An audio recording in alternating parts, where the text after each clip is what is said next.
Folks, we are live. Welcome to the Triple D live stream. Hiya, folks. Dungeons, Dragons, and Discourse. I am Eric Tenkar, your bartender in the OSR. With me, stage. Well, my It'd be stage right. stage. Yeah. Oh, that's what I thought. Even though my left hand is the one that. Yeah. Well, that's confusing. Stage right.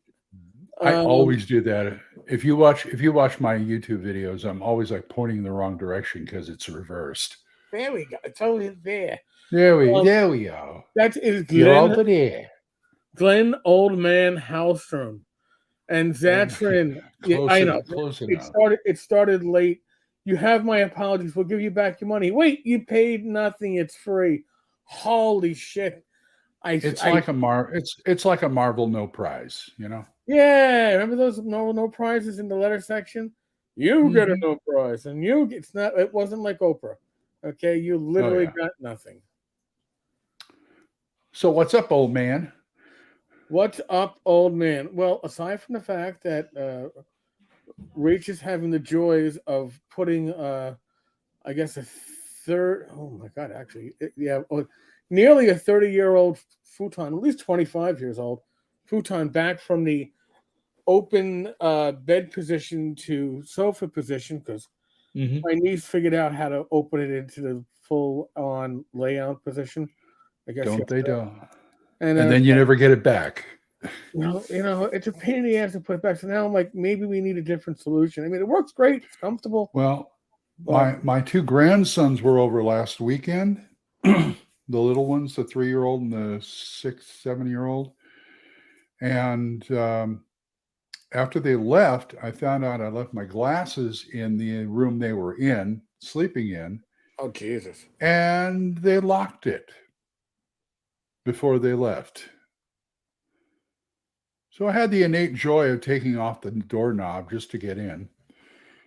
Oh, that's fun.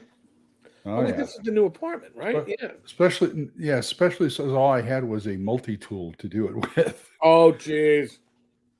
Which is okay. That's what it's there for. But I could have used a screwdriver, a regular one. You going to survive? Yeah, I'll survive. Folks, I have the allergy from hell, which is giving me the post-nasal. It's not reaching my chest, but it's just like, hey, we're going to hang out in the throat. And so I keep on hitting the mute button as I'm hacking. Because otherwise, we'd be a very unprofessional podcast if you all hear go, what the fuck? So. Well, hear it out of you anyway. All right, boy. That should keep steady for a few minutes. Holy shit. let me look at my calendar real quick. Yeah. And you got calendar. Okay, last time we were on was the 21st, which was before my birthday, and now it's after my birthday. You had a birthday. I know. I told you last night I turned 66, and you were going, "What?" So, well, I thought you knew I was 65. No.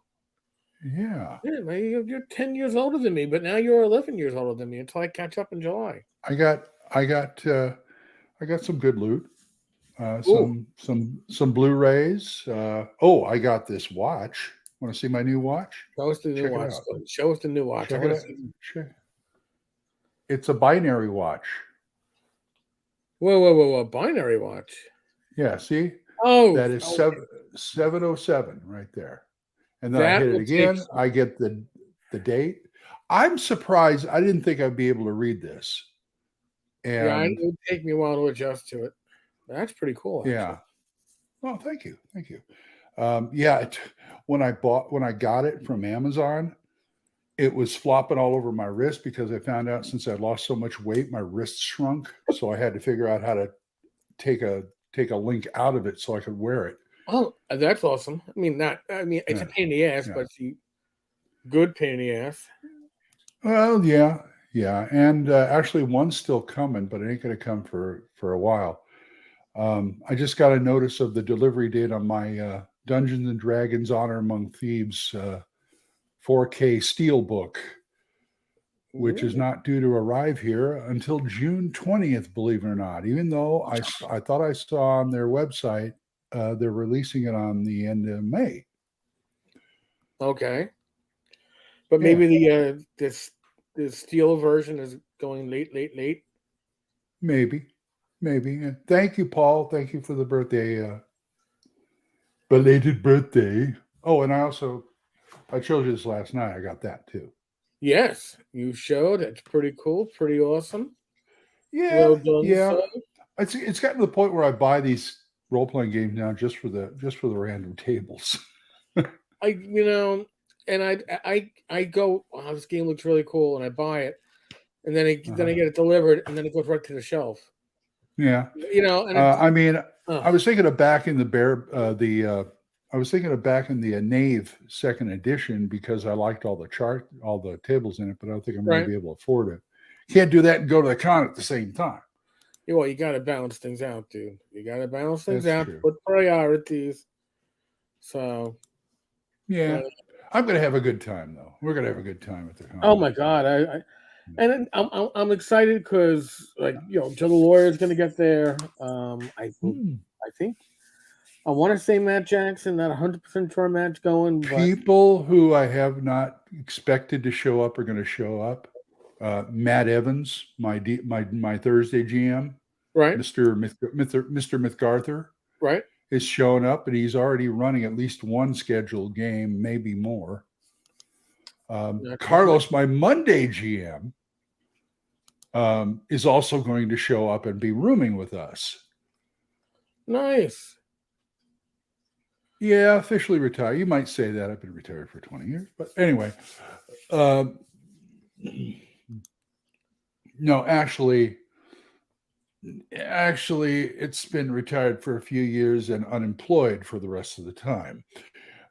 So there you go. Yeah, retired, what unemployed. Glenn's opinion is of the last almost 50 years of D&D. I think the history is great. I can't say much about the current situation with D&D, but the last almost 50 years is great. I was there for 40 of it. So I think it's been an interesting evolution. I just happen to like playing the older editions and older games. Once it starts getting a little too complicated, I kind of drop out. Oh, I don't blame you. That's the complications or the rule sections that I could handle when I was 30 years younger. I mean, hell, I played Champions for 12 years. You don't think I could handle any complication? But you get to the point where you no longer want to learn. That's right. And when the rules start interfering with my creativity at the table with the rest of the players, then there's a problem. Right. I would agree with that. So I'm going to go. Wow, 14. Yeah.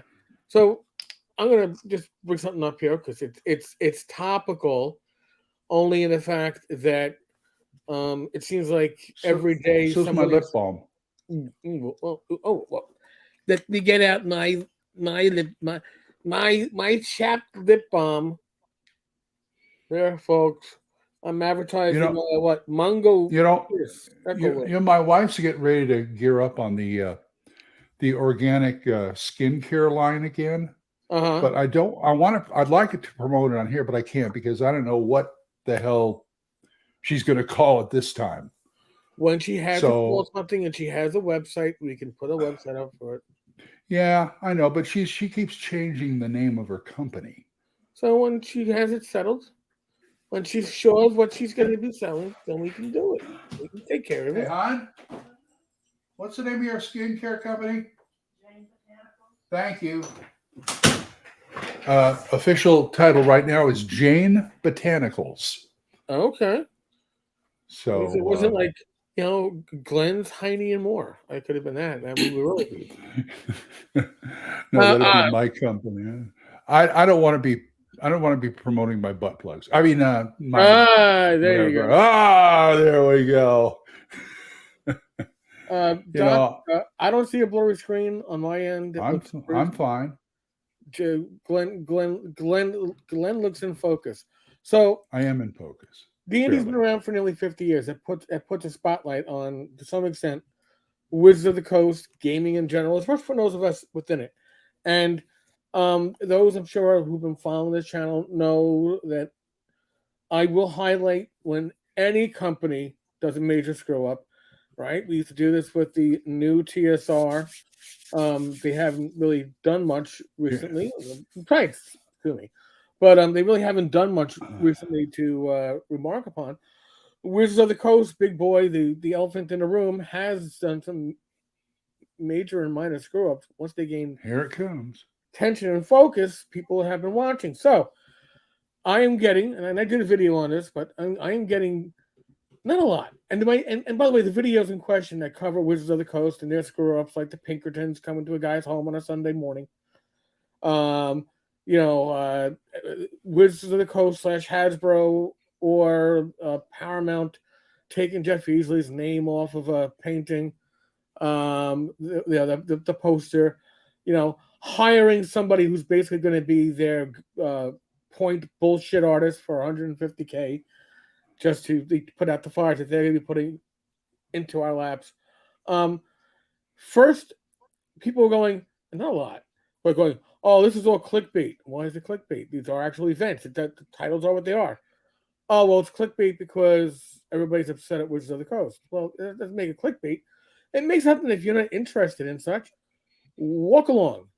Don't click on the video if you're not interested in it and then blame somebody else because you clicked on it when you knew exactly what was going to be on the tin. That's not clickbait.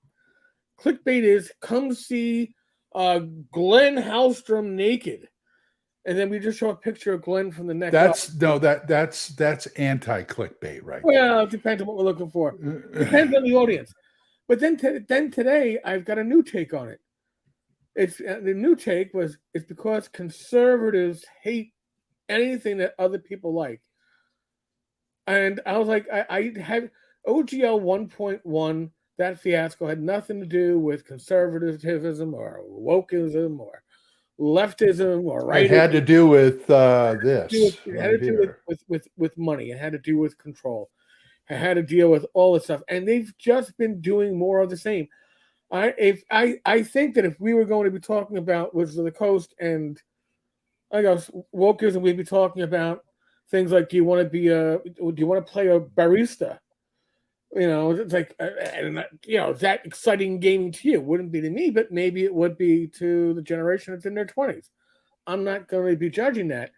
But if you do something stupid, as Wizards of the Coast did, like again, send the Pinkertons to somebody's home on a Sunday to get back cards that weren't stolen, right? These cards weren't stolen, folks. Oh, they were stolen. They weren't stolen. They were shipped. It was a screw up. It was a screw up, and at worst, it broke the embargo. And an embargo is not a law. An embargo is we don't want you talking about this until it releases. I've been offered embargoes on gaming information, but it's always video game shit that I don't care about, so I wasn't going to share it anyway. But and I'm breaking an embargo is not a law. At worst, you're just going to be not informed the next time. You're not going to have a certain opportunity. That's all it is. So sending the Pinkertons on a Sunday morning to somebody's home isn't a good scene, especially if you're a role player. Most role players took a lot of history classes because we tend to like those subjects. We know about the Pinkertons. We know about the history. It makes it even doubly stupid. But to make the fact that Wizards of the Coast keeps on pulling out her twanker and stepping on it political blows my mind. It's like, well, the Wizards of the Coast can't do wrong. What they are. Yeah, but if you point it out, it's because you are X. Is beyond stupid. Beyond stupid. And those that claim, people like Tenkar talk about it because it makes all those clicks, and clicks mean money.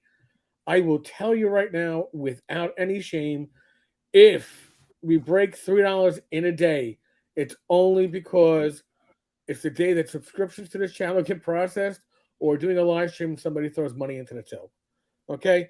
There is no big day of, oh my God, Tenkar made, I don't know, $10 in web ads today on his YouTube channel. This is not where I make money. Okay? I've got I've got a whole in my drive-through RPG account. I got it from Profit. I got a whole $3.50. All right, why the heck did my lights are turning out all around me? Rach, are you turning out lights? She's Alexa, trying to give you. turn on She's trying to Rachel's give. light. She's trying to give you atmosphere. Yeah, I know. Alexa, turn on Eric's lights.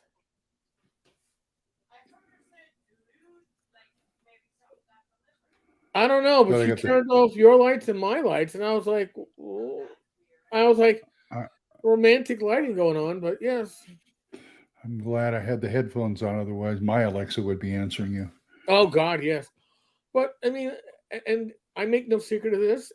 The monies that get raised by this channel get recycled through my various co-hosts. Because I want a And better other channel. things. Yeah, but I want a better I mean, channel. I want the channel. So I want to, you know, Bad Mike when his headset kept on fucking failing. It's like, Bad Mike, we're sending you a headset. got a new mic out of it. Yeah, Glenn, here's a new mic. It's because it's your money. I want to invest it in stuff that's going to apply to my viewers. So why not? And it's not enough money. It's going to be life changing. If I make $60, $75 a month, it's not paying my car insurance. That's for sure. I live in New York City. It's not paying my electric bill. It's not paying any bill. So I'd rather it go back to where we will see some kind of benefit from it. So I'm not doing it for the clicks. All right. So I just it irks me when I see shit like that. Because what it means is if you see a topic on a video channel or a podcast or a blog and you don't like the topic, move along. It's not for you. You don't need to raise your hand and be the one going, Mr. Carter, Mr. Carter, I didn't like that book. Which one? The one that's not assigned to you? Exactly. You're not under any obligation to watch any video. So to bitch and complain that too many people are covering WotC, guess what? Tell WotC to stop fucking up. Getting offended is kind of a private thing between you and you. Yeah. I mean, this channel. Congratulations, Doc. 47 years. Damn. Oh, actually, I wonder how. I haven't even figured out how many. I didn't get into role playing until I was like 22. So that's why I only have 40. Yeah, I got into it in the 79, 80. Yeah, that's So about 80, 81. That's about time I got into it too. okay, yeah. So that's when I got into it. But I honestly, people who need to point out stuff that has no. This channel is a news channel when I'm not doing live streams. When we do live streams, it's an interactive channel. It's a BS channel. Yeah. Yeah. So I mean, but Shit in the otherwise, breeze. we're talking news that's happening in the game industry. If you're coming to this channel on a non-live stream for advice for your gaming, well, you know from the headlines, from the titles of the videos, what's in store. So you're not going, oh, Tenkar's gonna tell me how to run a better dungeon. Oh, what? Wait a second. It's another WotC video. I'm not pulling a bait and switch. That's not happening. You know exactly what's going on. I don't know. That shit irks me. Maybe because I got sinuses going on, it irks me more. I don't know. It could be. Mr. Gunn met Gary in person. Played in a D&D game he oversaw. Very nice. Well, all right. That's when I was at Origins, I met Dave. I met Dave Arneson. Really? Yeah. Just a quick hello. How are you? Thank you. And, that kind of thing. I never met either one. Gary, I conversed with on N-World a little bit, which was very nice. He gave the invite to his back porch, which was even nicer. But, I mean, especially before, like, convention days in Lake Geneva, you're not going out to Lake Geneva to play one game on Gary's back porch and anything beyond that. I mean, really, just not feasible. And also, I mean, yeah, he's making the offer, but how many people are really going to go, well, it's a real offer, right? Just come up and play on Gary's back porch. No, it's kind of rude, too, to just invite yourself in. That was always the way I saw it. Hey, if you're gonna put your, you're gonna put your that out there, then you should expect at least somebody to show up. Oh, he always had people showing up, and that was never a secret. Yeah. The Zatchman, I hate to go full tinfoil hat here, but I wonder if Watsy Hasbro does what some other companies do and uses interns to downvote or negatively comment on stuff that's critical of them. Well, listen, when there's people commenting on Facebook, and I generally recognize the names, and they're people that are, I don't know, quote, Facebook friends, and don't be offended if I say a Facebook friend does not necessarily mean a friend in real life. I'm not trying to offend anybody. Don't So want we're not anybody. friends. Well, obviously, Glenn, we're friends in real life in addition to Facebook. That's the difference. But if I We got only know lucky. you from Facebook, we don't interact at conventions or Got otherwise, it. or PMs. See, Well, see, see. Becky's still of the opinion that internet friendships are not real friendships, um, and I say au contraire. it depends on what you're calling an internet friendship. If you're talking about, and listen, there are friends I've met on the internet that are really close friends to me that I've only met in person once. Um, James Bond and I have only gotten together once. That was at North Texas a number of years ago. Twice. He went 2 times. Did he go twice? Yeah, he went twice. Remember, Oh, Rachel's like, yes. Steve. Yeah, Frog God brought him back. Remember? Oh, that's right. Holy shit, you're right. Okay, twice. But I've only seen him in person. Now, Glenn, I see you at every North Texas. But we only see each other once a year. Other people like Zach Glazer, I always see multiple times a year at multiple cons, but we don't necessarily get together outside of gaming. But do we communicate one on one? Sure. And do I get updates on personal life events? Sure. I got friendships that have been made via gaming, and that's the difference here too. When you're talking about internet friendships and your only connection is that you're a Facebook friend, yeah, maybe not. But when you have internet connections that you are doing stuff together, you're doing these live streams, right? Like this. Like this, that you are learning about the people and bonding. It is as close as you're going to get to sitting at your local pub. Those are where real bonds are made. Yes, Yeah. I would say For instance, it's not like a pen pal, okay, where you're just typing on the I computer. mean, I think the internet thing strengthens the friendship. I mean, for instance, Doc Cross and I consider him a good friend, even though we haven't talked to each other one-on-one for over 15, 20 years. Right. But I did meet him, and we did have a good time at DundraCon, and he shows up, and I still consider him a good friend. Hell, I consider David Thompson a good friend who's on here, and I've never met him face to face. I probably won't. He's on the other side He's of the in pond. England. Yeah, he's on the other side of Yeah, the pond. It's probably but still, to me, it just it depends on. It's a one-on-one thing to me. It's every case is different. But you can and definitely Mr. make Gunning, friendships over the internet. But the problem is, some people get offended when you go, "Yeah, I know you're a Facebook friend, but that doesn't make you a friend." But we're friends on Facebook. Those are the people that likely have no real connections to people in the world, and Facebook is making a substitution for them. So you can do it, folks. You can make real connections. It's a mystery. It's a mystery. It's a mystery. So I don't know if we Zatcham, the tinfoil hat, does Wizards of the Coast do what other companies do and use interns to downvote or negatively comment on stuff that's critical of them? That's a good question. Well, here's the thing.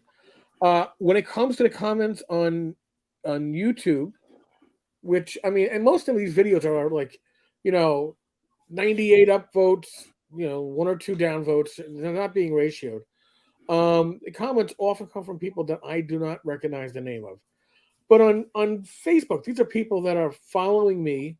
So theoretically, that would mean that WotC would have to, tell their intern, hey, go befriend this Tenkar guy so you can tell him he's wrong. I mean, I get taught I'm wrong all the time. I mean, that's nothing new. And what I really enjoy, as a side note, is when I get people who get upset with me because I am picking on WotC. Reminds me of like the whole "don't pick on Britney" internet memes that were going on 15 years ago. But I get people that are upset with me because I'm picking on WotC, and yet there's another extreme on the other side that thinks I'm a paid shill of WotC, and that I'm on WotC's payroll. So if I am on WotC's payroll, they're Yeah. certainly not getting their money's worth. If you're a paid shill of WotC, folks, I'm right here. You can hire me. It's like, hey, Glenn, you want the trickle down? Yeah. Come on, let's do it. Let's do it. But yeah, no, you know, can conspiracies be real? Certainly. If they weren't real, the real conspiracies are the ones that prove the rule, right? They're like, holy shit, that actually happened. Well, yeah, because there's always some kind of, I don't know, partial truth attached to any good conspiracy. So if you start coming into it, you see the partial truth, and you go, "Oh, well, if X is true, then Y and Z are also true."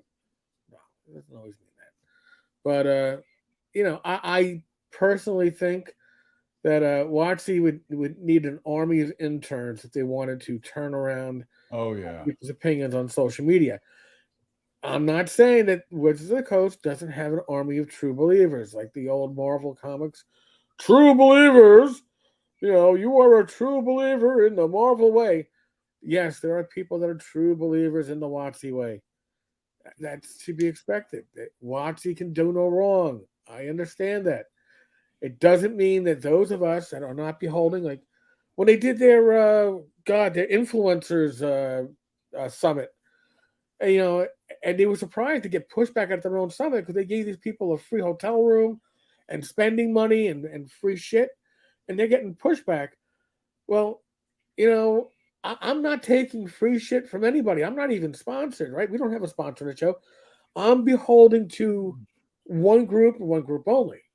That's my audience. I'm not beholden to some rando who gets upset because I'm picking on WotC. I'm beholden to the people who show up on these live streams, people Yeah. that comment on these videos. That's where I'm beholden. That's where Glenn's beholden.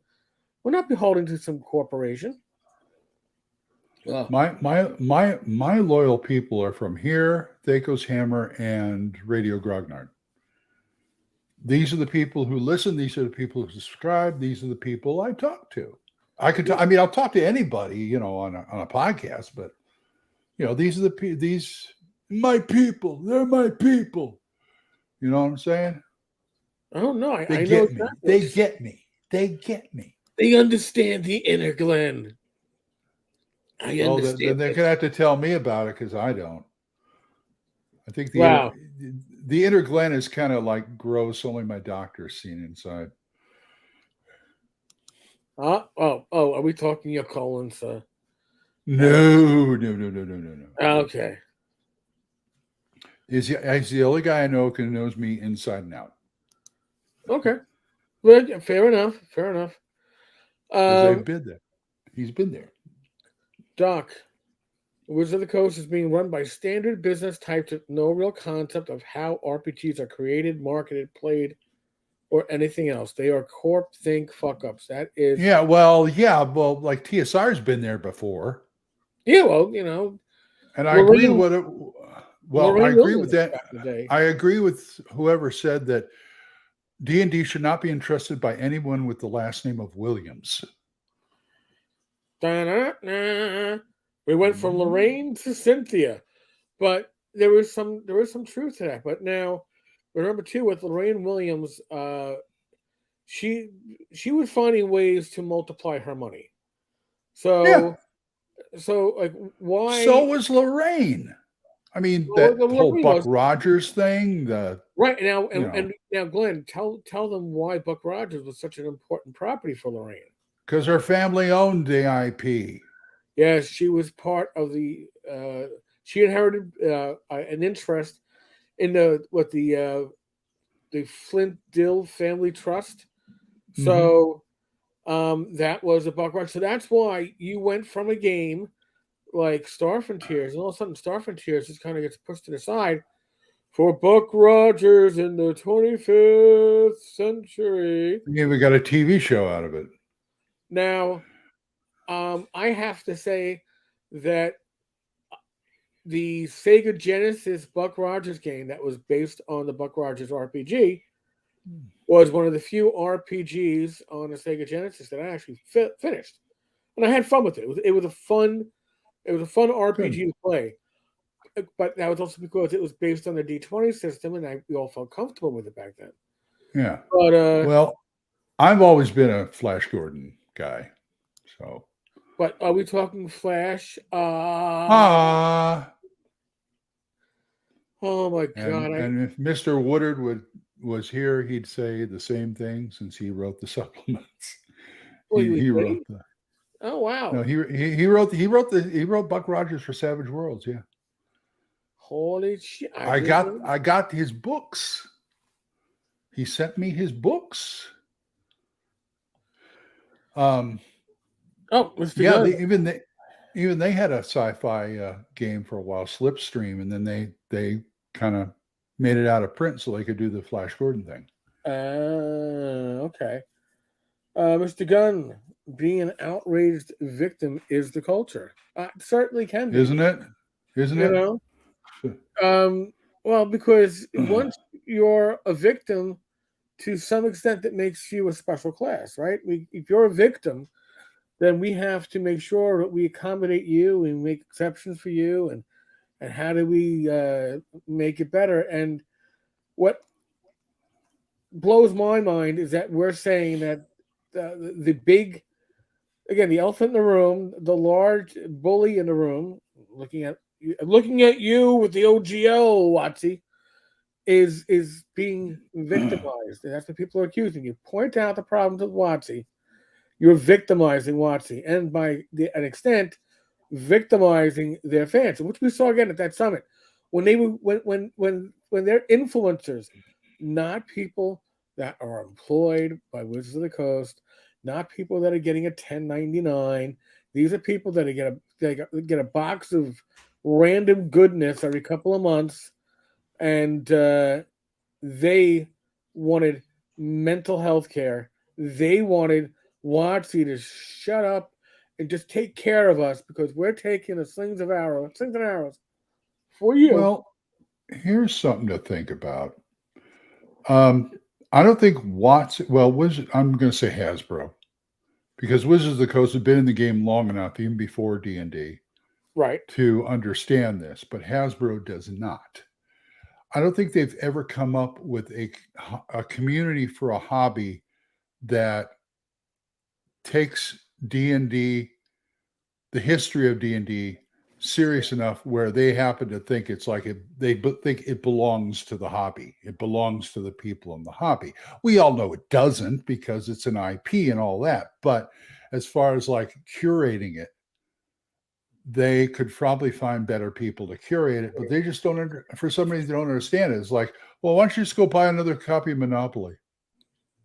We don't need this, that kind of thing.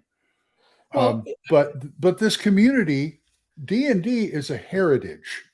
yes. And okay, fine. They're making money. Fine. But the point is, you got to respect the game, and you got to give them. You got to give they don't give their community the due. That's the thing. Some people who play board games like Scrabble or Monopoly or Sorry or whatever, they don't care because they just see a bunch of people playing a board game. And D&D, well, when it comes right down to it, is kind of a board game, but at the same time, it's more than that. It's way more than that. And the community knows it. The players know it. Hasbro hasn't got the memo, or they don't want to read the memo. I don't know. Right. Yeah, I don't know. But that's my take on it. You know, I don't know who's right, who's wrong. I mean, yeah, Hasbro can be the big bad, but at the same time, the community is, they got to understand it's a business. They got to make money. I think most of them do. it's a business, but it's a business bereft of any creativity. I mean, right now, Exactly. WotC is designing.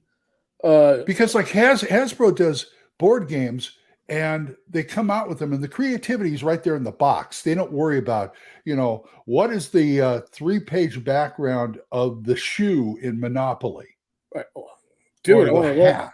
Yeah. And Yeah. does it smell or not? I mean, do you need to? Yeah. I mean, does the race car have a family? Well, They're NPCs, but but so they don't worry about it. Once they get the game out, they don't worry about it. well, here's the thing. When I say that WotC is bereft of creativity, which is it's scary, I mean that they're Mhm. working on the new, all right, not new edition of D&D, the D&D 5e Forever Right. revised edition, but not new, but it's new. Um, what's the last new setting they have come out with? Planescape, Dark I mean, Sun. Dark Uh, Eberron, I'm not Ebron. Okay, I'm and that not was talking about the stuff they're recycling. Eberron was what 3.5. Did they come out with a new setting in 4e? I don't believe so. No, They haven't come out with a new setting in 5e. Heck, we get excited when they recycle a setting that we think we liked. Oh, look, exactly. they're bringing back Spelljammer, and they bring back Spelljammer without like ship-to-ship combat rules, which means they're not really bringing back Spelljammer, they're just bringing back some tchotchkes for you to play with and think that they're Oh, doing you more. guys want to just role play here? Yeah. Yeah. So they are bereft of Which creativity. which is funny if you look at it's ironic because in the board game community, all these board games coming out from like Germany and Europe and even here are way more creative than anything they've released as board Yeah. games. So I'm going to throw a question out to the community. We'll address your Doc, answers as I catch up to you Doc, all. you're right. I mean, 33 years ago. Wow, I Yeah. think it feels like that long since we met in person. But I played his Toon game at least three times at DungeonCon. So yeah. Anyway, what do you want to throw Well, out here's to the the question I'm community? going to pose to the community. If WotC is bereft of creativity, right? If they're not doing settings, if most of their gaming material is being put out there not to be used, but to market to players and DMs in the same thing, like, oh yeah, buy our new adventure, but as a player you need it too because we're going to throw in a new class and you need to make sure you get it. If WotC is not the creators anymore, what is the driving force of the gaming community creatively? Is it specific companies? Is it specific people? Is it the community at large? Is it the DMs Guild for 5e? I'm interested in this because by learning where the creativity is going to come from, you're going to have an idea where the market is going to go. And Yeah. unless WotC decides that with D&D Forever, they are going to kick it off with. They're afraid to do a new setting because a setting can offend, right? We can't do Dark Sun again. That's Immensely the whole popular. that's a whole other thing too. Yeah, immensely popular. And they know it would be a huge success if they released it, but they can't because anything that makes it a viable setting, they'd have to strip out because of issues. So to make a setting that is different enough from Forgotten Realms, Greyhawk is not coming back for whatever reason. They don't like it. They've got issues with it. I don't know. But if they're not going to give us a setting, if they don't have that much, I don't know, faith in their own creativity, where should we as a community look for that kind of leadership, for that kind of content? I'd like to hear your suggestions as we continue the live stream. Oh my God, Glenn, I threw this out at the community. We're gonna get weird ass shit. By the way, I want Oh to play yeah. Jeroen. I want an OGL version of Jeroen so I can play Skyrim with Jeroen with 5e. I I saw somebody say, I think it was Doc, over the taking Easley's name off the picture. Uh-huh. They said the people at WotC hate anything that was there before they were employed by WotC. And I'm almost ready to agree with that. Well, okay, so here's what I've been hearing is that WotC generally prefers to leave names of artists on their stuff. They're pretty good with the magic cards and giving credit. Sometimes you got to crop something, so that's kind of why as an artist, you probably shouldn't put your signature into a lower corner. It should be You learn. you learn. All my artwork, I put my signature as close to the picture as I can, just because of something like that. Yes, no. Rachel has other jobs besides telling me that I'm wrong, but I'm sure that's one that she can do on occasions. But yeah, it. We live in interesting times. Oh, Okay? unfortunately. And doesn't matter where you sit or stand or lay down on the political spectrum, it's going to be an interesting time. I would throw this out into the general realms that the vast majority of people are essentially apolitical. Okay, they're That's me. interested in politics. It extends so far as it's issues that directly affect them now, and otherwise leave me alone. I don't want to hear about your shit. They don't. So that offends people on both political extremes because it means that you're not invested. No, we're invested. We're just not invested in the shit that you're invested in. That's why when people say, well, when you say that the tavern is a neutral ground and you're not going to discuss politics or real life issues, what you're essentially saying is that people with needs don't matter. No, I'm saying it. Yeah, those conversations are important to have. This isn't the appropriate venue, right? You don't go into your local church and talk about your latest sexual escapades and say, "Yeah, man, yo, I banged 3 bitches last night, yo." You don't do that, right? You don't walk into your local bar and start preaching, right? It's not an appropriate venue. You don't sit down at the holiday dinner and start ranting and raving about politics, right? Nobody wants to hear politics at a Thanksgiving dinner, right? Nobody wants to hear that shit. Yeah, but it happens It anyway. does You know happen, that. but it happens by people who are self-important. Okay, it happens because of people that believe that they know better than everybody else at that table, and I'm going to educate you. So Yeah, that's Uncle Mike over there has to tell everybody how it's going to go down. right. My issues with this in particular is that starting with, I guess, I don't know, 2016, 2020, 2024, it's like a 4-year cycle, like the locust cycle, like every like what is it, every isn't it like every 4 years with a huge thing of like locusts in any area that normally get locusts. It's like, oh, well, got a huge problem with locusts. The 7 year, For yeah. 7 year, all right. So it has a cycle, right? But we have the election cycle, and the presidential election cycle makes social media a shit show every 4 years. And we're about to step into that shortly. And I'll be honest with you, there are going to be a handful of people on both sides of the political aisle who believe that they are going to win the election for their side with one hand tied behind the back because they are the vocal voices on Facebook that are going to convince people to their ways. Guess what? You don't convince shit on That's Facebook. right. Twitter.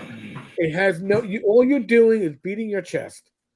Okay, you're not going to change people's mind on Facebook. You're going to talk to the people that are receptive to you. Were already receptive to you. They were already walking along your path, and those that push back were never going to be receptive to you. We're always going to be your antagonists. And it becomes a way for people to get endorphins going. Honestly, they enjoy the battle, they enjoy the fight, and the rest of us have to witness this shit or get dragged into it. And again, if you say I really don't care, not that important, it's not what I'm interested in, you're going to be told by both sides, oh well, if you're not pushing this, I've been told this, I abuse my authority. Initially on a blog, but now also on a YouTube channel. I abuse my authority because I don't take a political stand.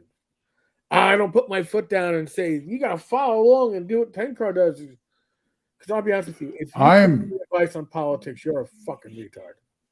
In the classic sense. I I'm I go even further than being apolitical. I actively hate politics. And I I don't blame resent you. the fact that I have to deal with it every once in a while. Just leave me alone, let me live my life. You know, You don't want if you want an opinion on anything like that, you don't want it at all, because I'm going to tell you that's the problem. yeah. Well, And just the matter of fact that I have to have an opinion on something irks me. right. Something First of all, that has nothing to do, nothing to do with my life and what's going on. Yeah, it's kind of like, my Becky will say, "Oh, you put your head in the sand." Well, okay, fine, but this doesn't help me in my day-to-day life. Thank you. exactly. And is it putting your head into the sand? Listen,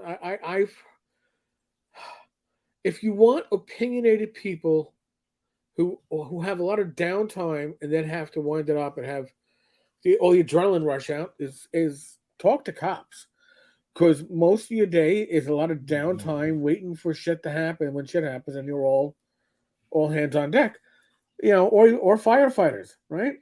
And in the downtime, what do you discuss? Well, hopefully you don't discuss politics, because the few times we would discuss that in my office, I would do the all right. Listen, before some people start talking a topic, it's like, all right, listen, we're getting into a really dangerous zone here. So I am going to lower the OEEO, the Office of Equal Employment Opportunity, cone of silence. Cone of silence, just like from Get Yeah. Smart, and say, I'm lowering the cone of silence. Once this cone is lowered, anything that's said does not leave this room, does not go anywhere. You are agreeing to it tacitly unless you remove yourself from the office to be part of this What happens conversation. in Vegas, whatever happens in Vegas stays in Vegas. Because I Yes. could see that people were getting lined up on opposite sides and usually of the conversation, and I would do that, and then tempers would kind of mellow out, and they'd be like, "Oh well, yeah, maybe I was being a little bit defensive. Maybe I was," and that's the whole thing too. People get worked up with these political talks, especially in gaming communities, because I don't want to hear this shit in my gaming community. I don't care. Listen, if I'm I talking just want to roll. I just want to roll dice. if I'm talking OSE or DCC or Swords and Wizardry or OSR games in general, or the latest 5e fuck up, right? I don't want to hear presidential election talk in my. This isn't like Reese's peanut butter cups where you got a lot of little Well, politics in my you talk. gotta you gotta deal with the problems at hand in the gaming community. Well, there's problems in the gaming community that go beyond politics, but usually what it whittles down to, the problems in the gaming community is people from across the political spectrum. And again, I don't want somebody going, "Oh, Tenkar's picking on the left or Tenkar's picking on the right." There are offenders on both extreme sides. The issue is when those offenders on the extreme sides don't get the attention that they want, then they start lashing out at others because they need the attention. And Mhm. sometimes I wonder if these these certain discussions that crop up that become political right away, or people who want to make it political, is because they want to do the look at me, oh, Mr. Carter, Mr. Carter, uh, I am so far left, look at me, or I am so far right, Mr. Carter, look at me, pick me, because they want the attention. And honestly, I don't want to give them the attention, and especially going into the election cycle. I Mhm. find that going into the election cycle, and this is something I did in 2016, This is something I did in 2020. Is that I don't read my main feed on Facebook anymore. I ignore it. Anybody, when Facebook tells you, "Oh, look, you have a new post from John Doe," I don't care. I want to, and I only gonna look at stuff that's in a community because a Facebook community, in theory, is moderated. In theory, stays on topics. Now, if you have if you're part of a Facebook group called like Beer, Pretzels, and Politics, well, obviously you're there for a reason. Yeah. Enjoy your conversation. But if I'm in a Shadow Dark group, or I'm in Tenkar's Tavern, or I'm in a Swords and Wizardry group, I expect it to be on topic. I don't expect it to become presidential politics. And this is going to be a repeat of the last one. I don't need that shit in my games. I'm already trying to figure out how I'm going to keep this shit from annoying me, because I can get stressed in my life in I don't know, more enjoyable ways than politics and social issues on Facebook. Honestly. So Yep. Isn't there anything positive about gaming we can talk about? sure. I got last last early As last much as I like to watch dumpster fires of like failed Kickstarters and well stuff. far west. We could talk about no Oh talking no, about no. failed, we could talk about a failed Kickstarter that's no longer failed. The Memorial Tomb shipped and arrived at my house. I was very impressed with what Wow. Benoit and Ernie actually got out to us. It was a heavy box, a huge box, a lot of material. I have not really started reading through it. That is the curse of being Tenkar. You get a lot more gaming material and you have an opportunity to read through. But worth the money that was put into it. At least You know, I'm still I don't know why I thought of this, but it's been a year. I'm still in awe of what Emperor's Choice sent me. Oh my god! I'm still trying to get through them. But that's all right. It's a fun task Yeah, no, the Emperor's because Choice stuff is. yeah, they were so nice in doing that. I couldn't believe I've in all the years I've been doing reviews and stuff, I was like, I was just in awe. And once again, thank you guys, All right, so wherever you are. Mr. Gunn makes an interesting observation.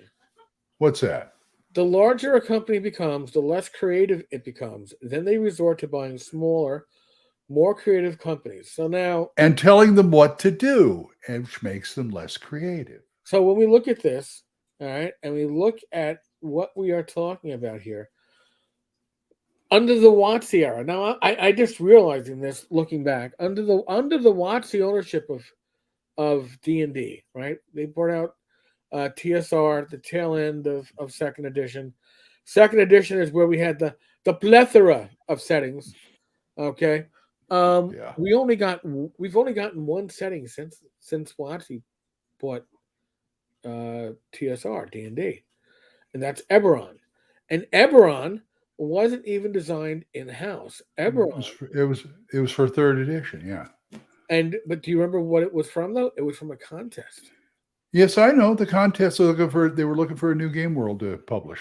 Yep, and Eberron wound up winning that battle, and that means that Wizards of the Coast hasn't designed an in-house setting since ever, because they didn't design Eberron.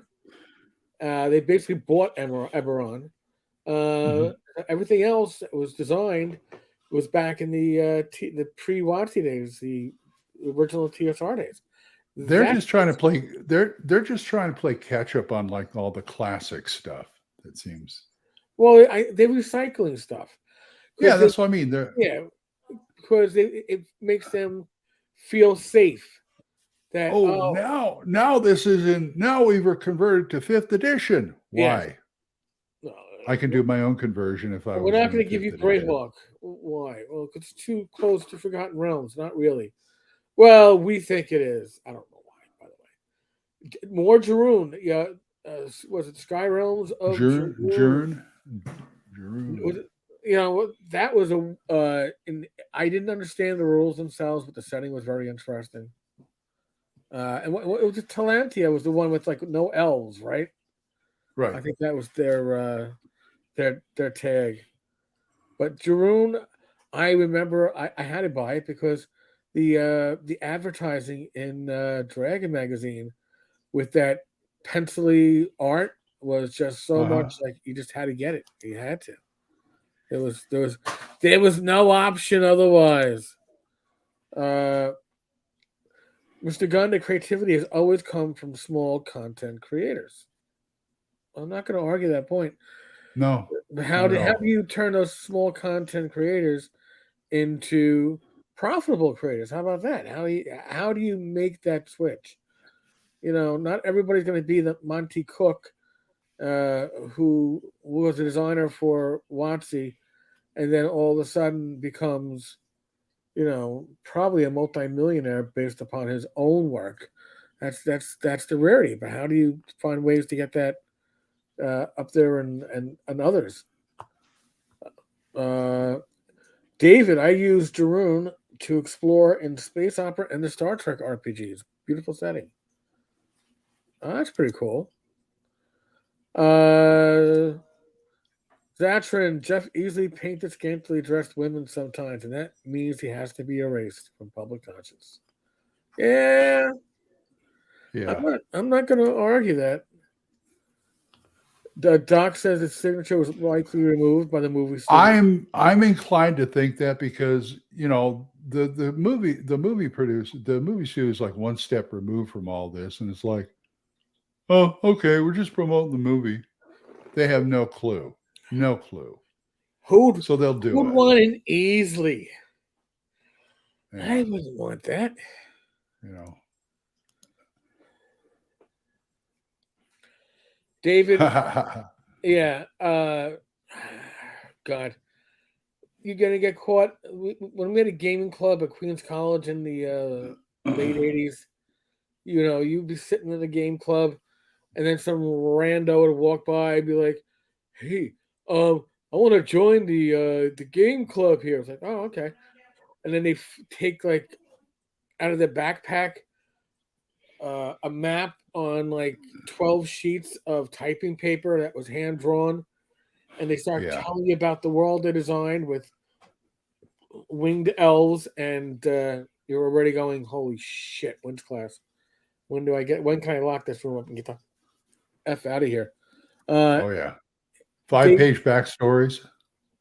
Yeah, and this isn't the 5e era, folks. This Yeah, was this went on for since the beginning of the hobby. yeah, it was a huge part of it. What I hated when I was getting into it is this is what turned me off Traveler.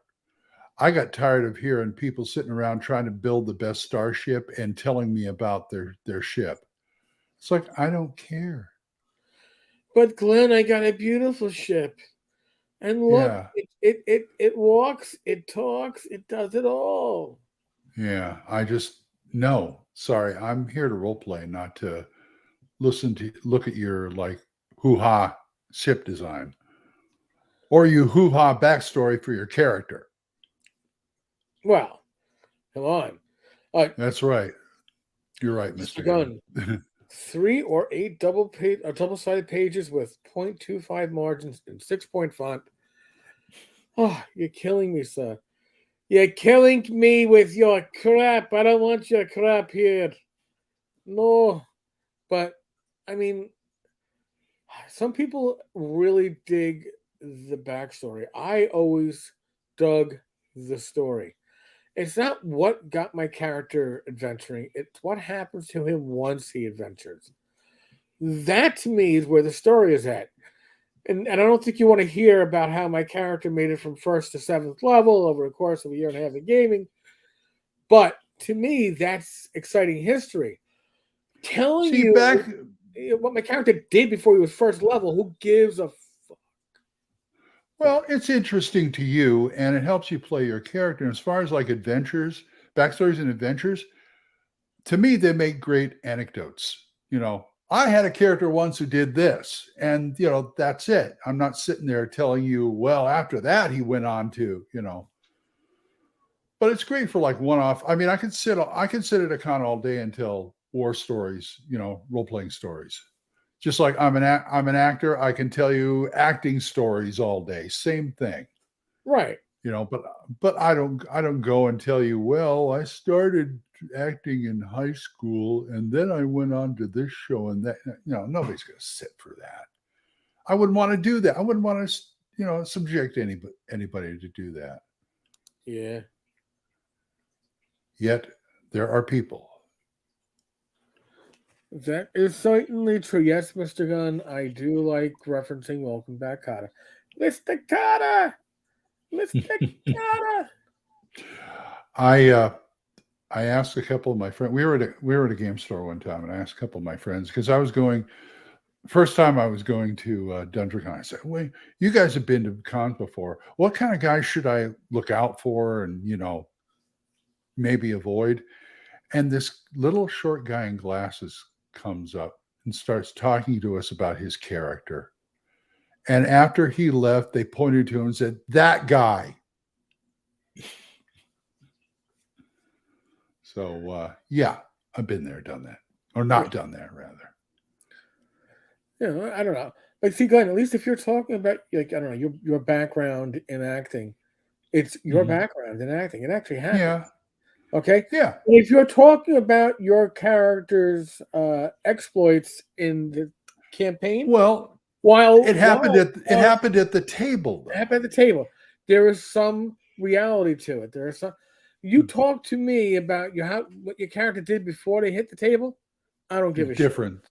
Yeah, difference. I really don't give a shit. To me, a backstory is, if you really want to know, I'll tell you. But other than that, you might get it in bits and pieces if we're role playing or something.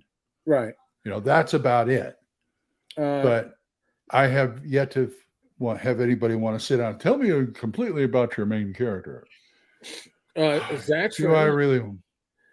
No, I don't want to hear personally. Yeah. Isn't Rebooted Forgotten? Yeah. Rebooted Forgotten Realms. I wouldn't be surprised because, let's be honest, what happens as every edition adds much more lore, and then you get to that point where it's like lore heavy, and they are going to fuck up their own lore. So what you generally want to do then is reset, so we can build new lore again, and make you want to, or force you into buying new books. Isn't that what this is all about? Look what happened when from second to third with the Forgotten Realms. Look what happened when they went from first to second. They also changed it back then. They had but it wasn't as big a change. Well, they had the trilogy of books because you had to get the Avatar trilogy. Yeah, the Avatar trilogy. I'm trying to remember. I didn't mind that. I didn't mind that, but then second to third went like, okay, this wild magic thing happened and it screwed up half the land and this, that, and the other thing. And I couldn't buy it. I couldn't buy into it. But again, it's their way of rebooting, restarting the clock, and putting you as a GM, especially into the position of, oh, now I need to buy the new material. I need to get material that's otherwise you're stuck. Now, the Avatar trilogy, what really got my goat was that the adventures sucked. They were more railroads along the lines of the Dragonland stuff. I never bought them, but I did read the novels, and I thought the novels were fine. Okay. I enjoy the novels. Anything that's based on something like that, like Dragonlance or anything, I ignore because I know it's going to be kind of railroady. Yeah, it is true.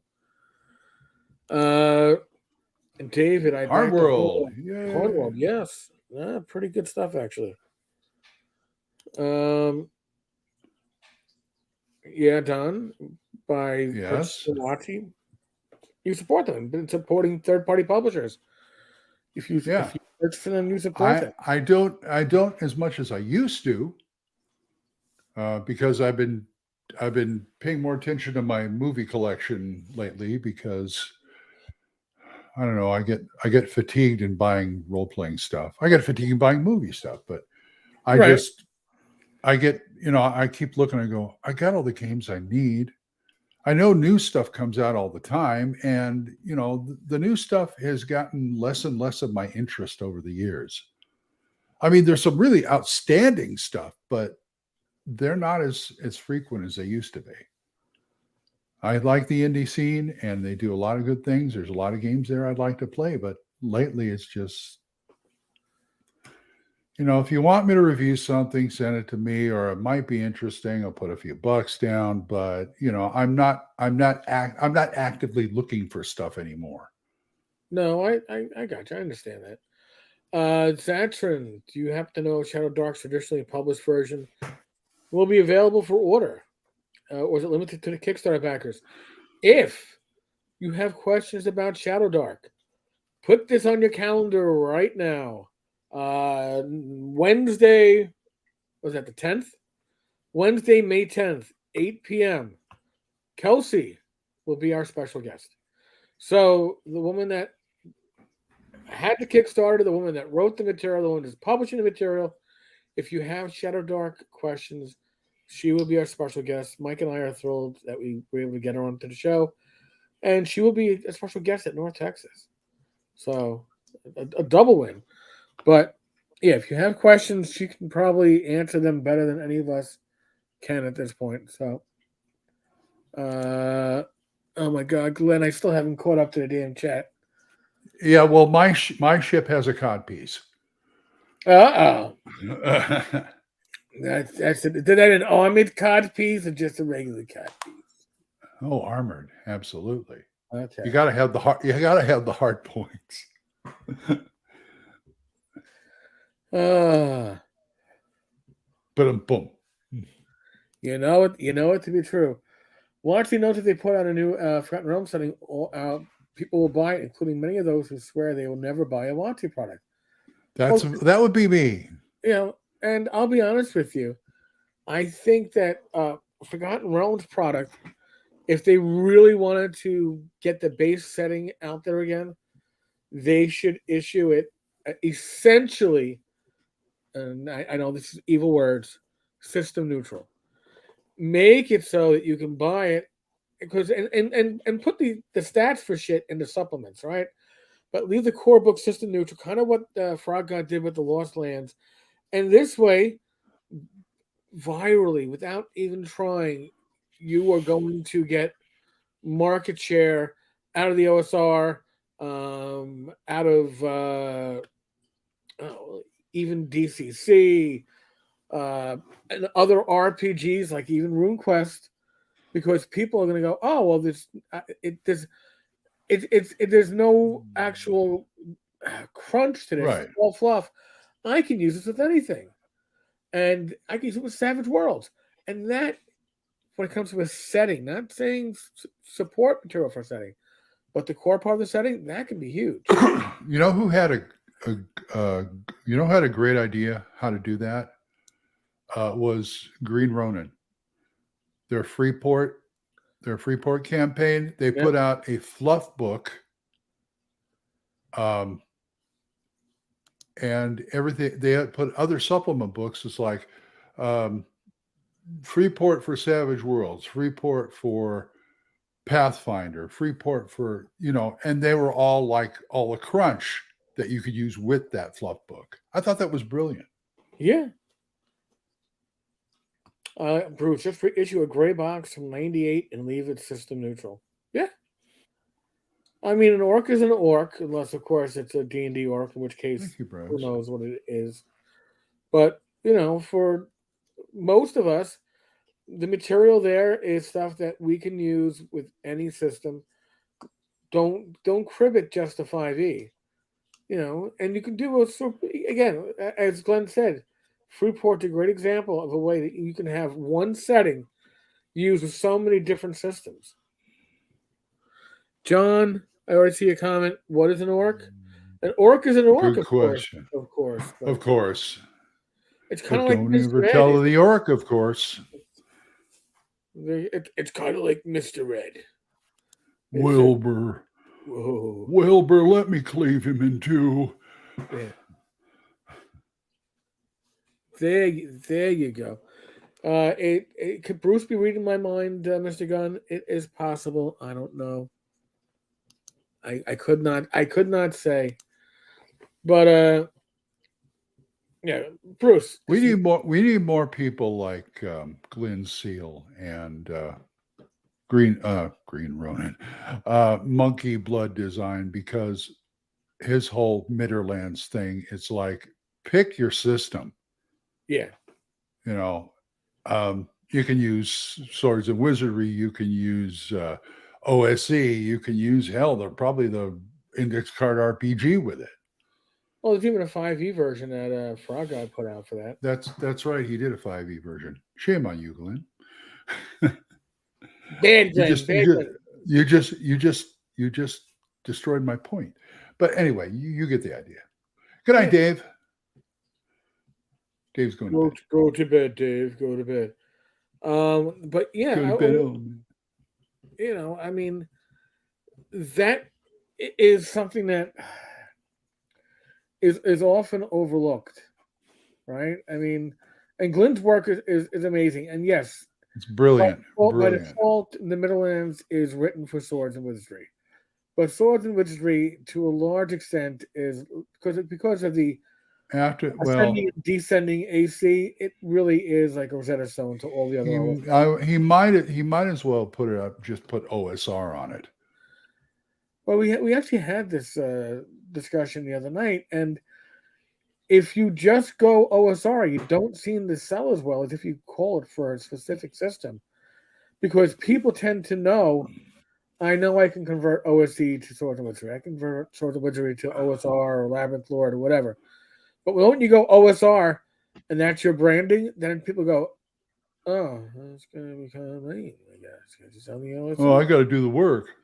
Yeah, I get that. I get that. And that's probably why a lot of Kickstarters I see now for gaming stuff are doing, well, we got one for 5e, we got one for OSE, we got one for Swords of Wizardry, we got, all these 5 editions of the same thing for different we have systems. Our Castles and Crusades version because you need it.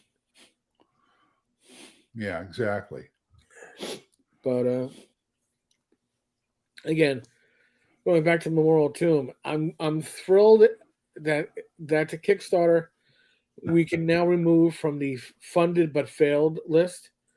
That's when they fail to fund, at least nobody's out money. When they fund but fail, the backers are left there waiting. Now there are some Kickstarters. People have been pointing them out to me. I got to go do a little digging. I forget the name of the one offhand, but successfully funded, but because they took so long to release, they can no longer ship. Well, actually, I have one that's like that too. That wanted money from me to get my product on time. It was actually a tea brewer, but because of, I guess, their own miscalculations, all of a sudden they wanted like an extra $50 per backer, and it's like, that's again successful yet a failure. And why should I spend extra money on something that I still don't? It's like throwing good money after bad. I'm already out X number of dollars. Why would I throw more money at you? I don't know. Maybe it's just me. Maybe it's just me. Yeah, it could be you. It could be me. Yeah, Fantasy Age is a decent system. I had the Dragon Age. The first 2 box sets of Dragon Age. Like the setting, like the system, felt very playable. And I was miffed that they took Mystara. Well, they actually have a Mystara book for Dragon Age, but not our Mystara. One I'm thinking of. Is it? Yeah, our Mystara. Really? Yeah, Dragon Age. That's Green Ronin, right? Right.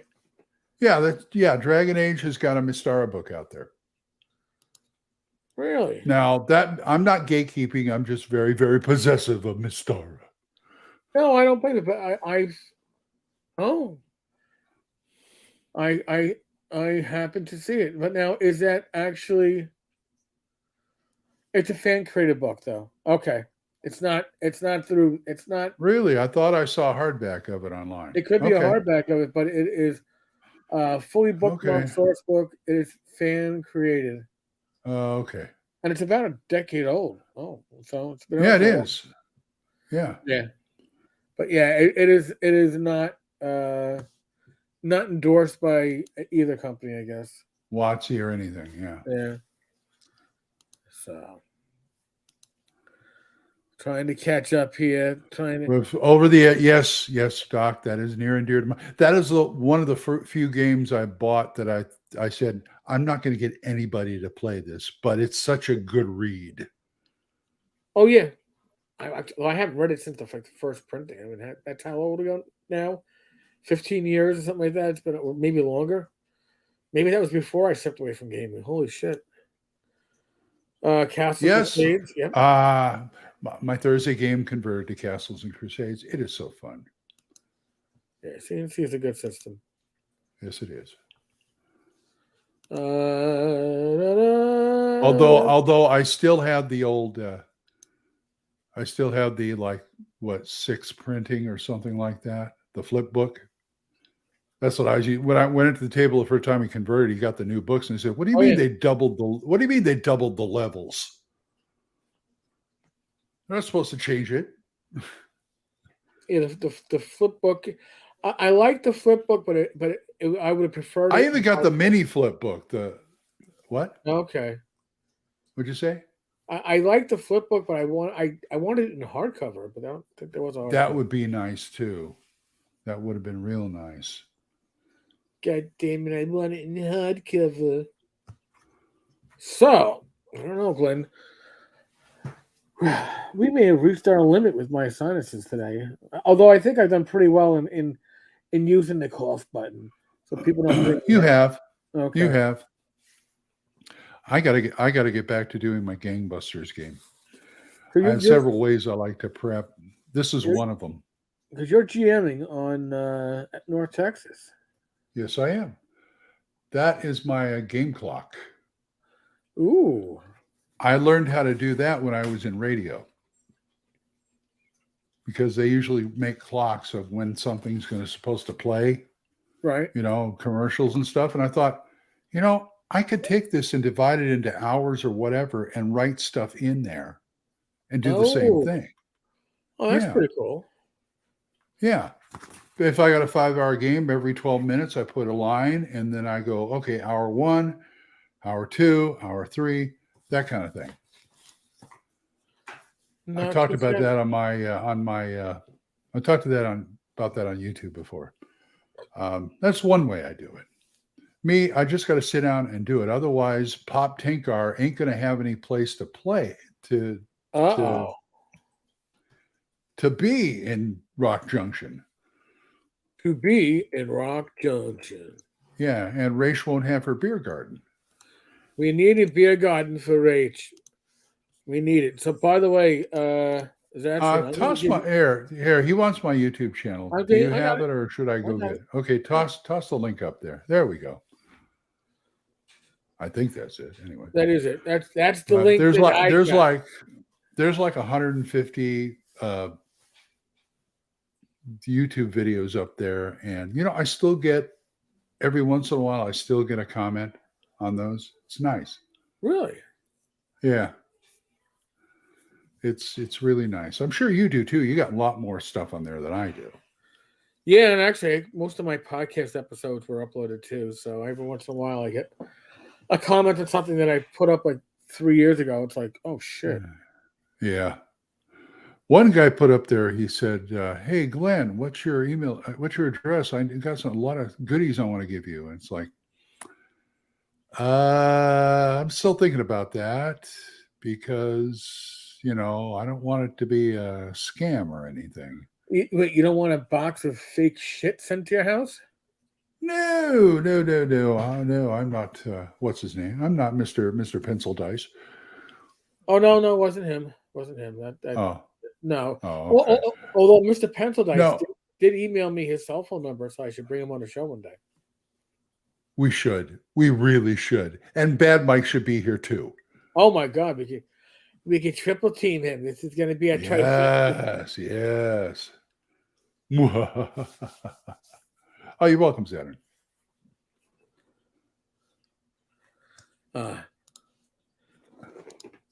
Get a mailbox. As long as it's fake shit. Right. I do have a mailbox. But you got a post office box. You want my address? Email me or something. We will talk. There you go. And you can send, Glenn scented letters. Write a little perfume on it first. Becky would be thrilled by that. Oh yeah. I'll even let her read it. Oh God. So Glenn, aside from your Ghostbusters, Gangbusters. Now I got a question for you, Glenn. Well, that's it. All right, so you're gonna write this for the con. Do you Yeah. think you could get Mark Hunt to publish it afterwards, and then everybody could enjoy it?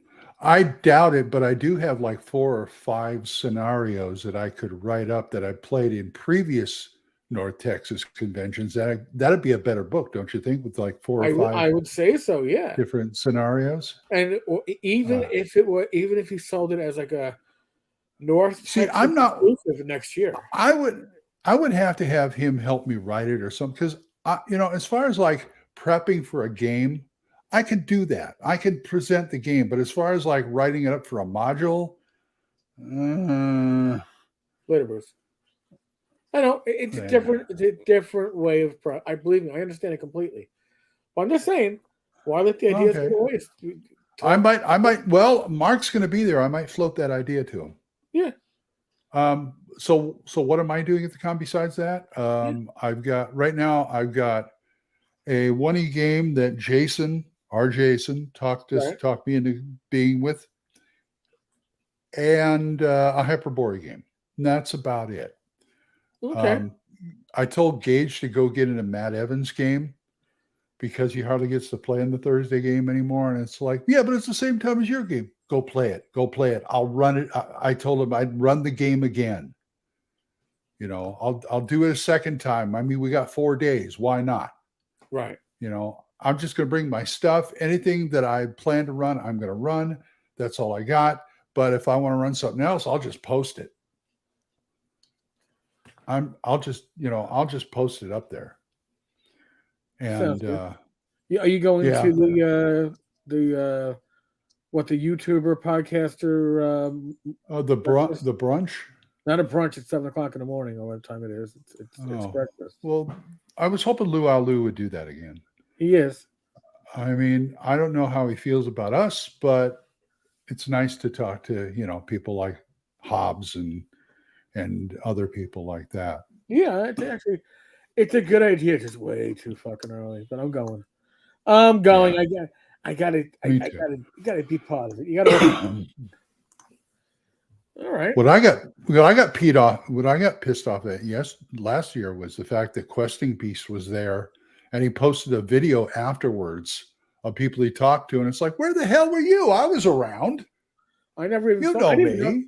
Glenn, I didn't know he was there until right now. He was, yeah. He was. I mean, like a week later, he posted, "Oh, people here's North Texas. Here people I talked to." It's just, I was around. You can't swing a dead cat without hitting me. So anyway, maybe Questing Beast, you heard it here. There's Glenn. Hold on a second. Maybe he didn't see me. I'll put my shirt over my head. I've got about a half a dozen people who do at the con who do that already. So. Yeah. Like, oh no, there's Glen and Tenkar. Stay away. Yeah, something like that. We got the stank on us, I guess. I don't know. Yeah, perhaps. Actually, I don't odor. I don't have an odor. I have to be really, really filthy to have an odor. You kind of So like what? Pure Tide, unscented Tide. Glen yeah, Tenkar. it's like deodorant is wasted on me, but I'll put it on anyway just to make people happy. There you go. But yeah, I got to shower more. Shower more is more better. Well, in the winter, it's really hard to get me to shower because my skin just dries up, Oh, that sucks. and I just got itch all over, and the lotion helps. The lotion helps, but when you don't have anybody to put lotion on your back and it's itching like crazy. Anyway, that's a little slice of my backstory. Here's a backstory about Glen's back. But Yeah, a back. Oh, I where's my know. rim shot button? I We need a rim. They need to put a rim shot button on this. Kind of like the sounds we found on Discord last night. Yeah, well, you found. I couldn't find them on my Discord yet. Maybe I didn't. Maybe I have to update my Discord app. We'll see. That's probably it anyway. Yeah, folks, we meet. Well, they meet. We meet every Thursday on Discord around 8:00. 9:00. I go. Well, I'm not 8:00 always. time, yes. Yeah, 8:00, 9:00 your time, Eastern time. But I'm not always there. I may be there once every. I got a Thursday games every other week. So. But we just hang out.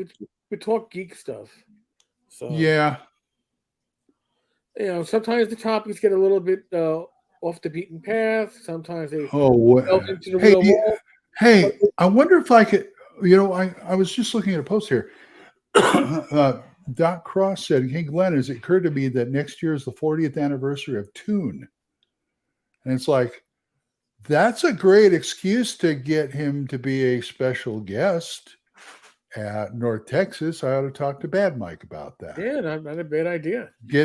Fly him out here, put him up, and have him run Toon for the 40th anniversary. Ooh. You're not doing anything in the first week of June, are you, Doc? I will talk to Bad Mike about that because you are a published author and you put some pretty damn good stuff out.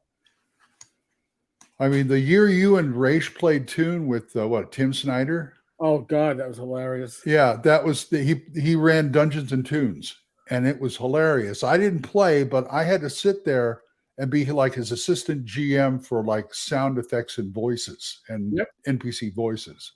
Well, that was great. And it's like, dude, I'm just gonna go. No, sit down. It's like I didn't want to interrupt you. No, sit down. It's fine. You're useful. But yeah, that was a lot. That was a lot of fun. A lot of fun. It was really good. Folks. Oh, better. As always, huge thank you to everyone in the live stream. You guys are great. You guys are great. It's good to see new faces as well as old faces. Keeps it fresh for us. Lets us know what we're doing is important. And that you spend your night with us on a Friday night. Holy shit. Yes. Awesome. Doc, I'm going to talk. Doc, I will talk to Bad Mike because you want to fill that con with Toon. That's fine with me. Fill it. In fact, 40th anniversary, because we got to talk to like Steve Jackson to get a Kickstarter for like the 40th anniversary edition of Toon. That wouldn't be bad, actually. No, not at all. I'll see what I can do. All right. No promises. I'll see what I can do. As always, folks, tomorrow night there's a live stream, Gamers Health. May or may not have a special guest. We are working special guests into the rotation. We are actually going to be having a published author probably in June after we get back from North Texas. Published academic author dealing about gamers health and RPGs and stuff in the use as a therapeutic tool. So, folks, tomorrow night, at least you can get Rachel and I, maybe a special guest, Gamers Health at 8 p.m. Sunday we'll be back to the clickbait about WotC. Hopefully nothing about WotC, but yes, clickbait about WotC. Wow. I'd love to make a podcast and call it the Clickbait Show and see what happens. We can talk gaming or anything we want. I just want to call it the Clickbait Show. I like that. That sounds good, Glenn. Adios, Doc. As always, be safe, be well. God bless. Roll those dice. Roll them well. Manana night for some of you. Look forward to it. Good night, folks. Good night. That's all.